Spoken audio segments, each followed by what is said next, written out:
Title: Slam dunking into legal trouble. Terrence Williams puts a new spin on the game, pleads guilty in healthcare fraud. TLDR. Former NBA star Terrence Williams has pled guilty to conspiring in a healthcare fraud and identity theft against the NBA's health plan, leading a scheme that caused $5 million in false claims. Sentencing is set for January, with a potential 20-year maximum sentence.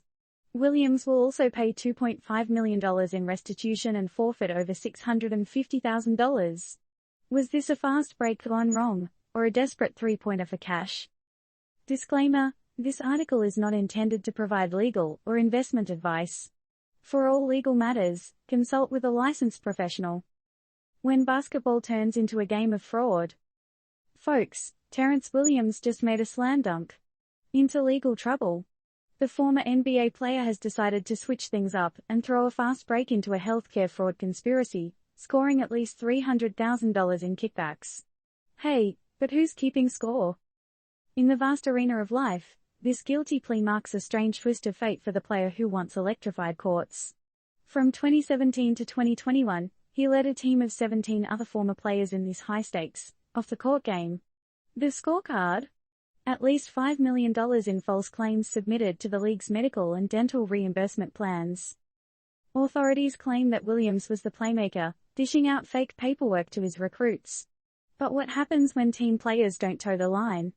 Well, apparently, Williams would pretend to be other people and threaten them to gain compliance.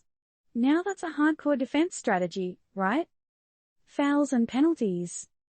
But every game has its fouls, and Williams' aggressive tactics didn't go unnoticed.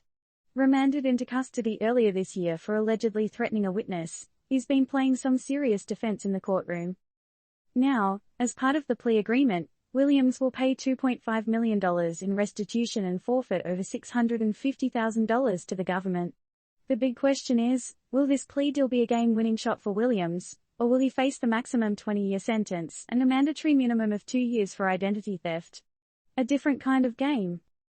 This case shines a spotlight on an entirely different kind of game, one where the stakes are high, and the penalties are even higher. It begs the question, what drives someone, especially a former professional athlete, to gamble with their reputation, their freedom, and the trust of those who once cheered for them?